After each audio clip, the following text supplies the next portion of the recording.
Hi friends, welcome to series daily vlogs. ఈరోజు veg pizza ఇంట్లోనే oven లేకుండా gas stove మీద ఎలా చేయాలో చూపిస్తా అండి.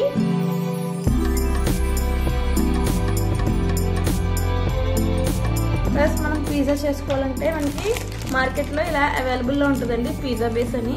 మనకి సూపర్ మార్కెట్స్లో దేంట్లో అన్నా కూడా ఈజీగానే దొరుకుతుంది. మనం పిజ్జా బేస్ తెచ్చుకుని కట్ చేసుకున్నామండి. ఒక్కొక్క దాంట్లో టూ పిజ్జా బేసెస్ ఉన్నాయి.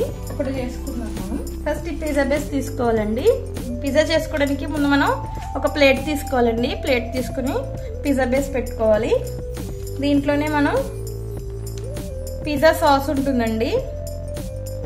ఆ పిజ్జా సాస్ మనం వేసుకుని మొత్తం అప్లై చేసుకోవాలి. పిజ్జా అంతా ఎడ్జెస్ అంతా రాకుండా ఎడ్జెస్ కొంచెం గ్యాప్ ఇచ్చి పిజ్జా సాస్ అనేది ఫుల్గా అప్లై చేసేసుకోవాలి. ఇలా పిజ్జా అంతా కూడా సాస్ అనేది అప్లై చేసుకోవాలి. ఈ ఎడ్జెస్ మనకి కొంచెం పొంగుతుందండి, సో అందుకని మనం ఎడ్జెస్ కొంచెం గ్యాప్ ఇచ్చి మిడిల్లో ఈ పిజ్జా సాస్ అంతా కూడా అప్లై చేసేసుకోవాలి.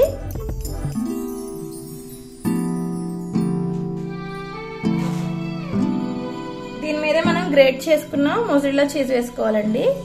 కొంచెం చీజ్ ఎక్కువ వేసుకోవాలండి, టేస్ట్ బాగుంటుంది. మనం చీజ్ అంత వేసుకుంటే టేస్ట్ అంత బాగుంటుంది. మొజరెల్లా చీజ్ అయితే కనుక మనకి పిజ్జాకి టేస్ట్ బాగుంటుందండి. మనం బయట కొన్న టెక్స్చర్ కూడా మొజరెల్లా చీజ్తో వస్తుంది. తర్వాత వీటి మీద మనం క్యాప్సికమ్ తీసుకున్నాం అండి. Green capsicum, yellow capsicum, red capsicum, onions ఇవన్నీ ఇలా క్యూబ్ సైజులో కట్ చేసుకోవాలండి. అన్నీ కూడా మీకు అవైలబుల్ లేకపోతే నార్మల్ ఓన్లీ గ్రీన్ క్యాప్సికమ్ అన్నా వేసుకోవచ్చు. ఈ క్యాప్సికమ్ అన్ని కూడా టాపింగ్ చేసుకోవాలండి. ఇలా అన్ని కలర్ఫుల్గా మనకి అవైలబుల్లో ఉన్నవన్నీ కూడా క్యాప్సికమ్స్ వేసుకోవచ్చు. ఇంకా వీటి మీద మనకు కావాలంటే పన్నీరు, మష్రూమ్ మన ఇష్టం, మన చాయిస్ బట్టి ఏదైనా వేసుకోవచ్చు. ఇలా మనకి పిజ్జా బేస్ కనిపించకుండా గ్యాప్ లేకుండా మనం ఇలా వెజిటేబుల్స్తో మొత్తం నింపేసుకోవడమేనండి. ఇప్పుడు దీని మీద మళ్ళీ పైన ఇంకో లేయర్ చీజ్ అనేది వేసేసుకోవాలి.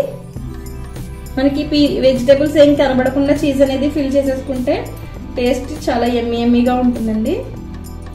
మనం పిజ్జా బేక్ చేసుకోవడం కోసం ఫస్ట్ మనం స్టవ్ వెలిగించుకుని ప్యాన్ పెట్టుకుని సాల్ట్ వేసుకోవాలండి. సాల్ట్ వేసుకుని ఒక 7 minutes ప్రీహీట్ చేసుకోవాలి. ఒక 7 minutes అయిన తర్వాత అప్పుడు పిజ్జా పెట్టుకోవాలి.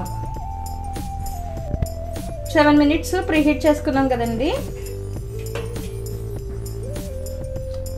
ఇప్పుడు మనం రెడీ చేసుకున్న పిజ్జాని ఇందులో పెట్టేసుకుందాము.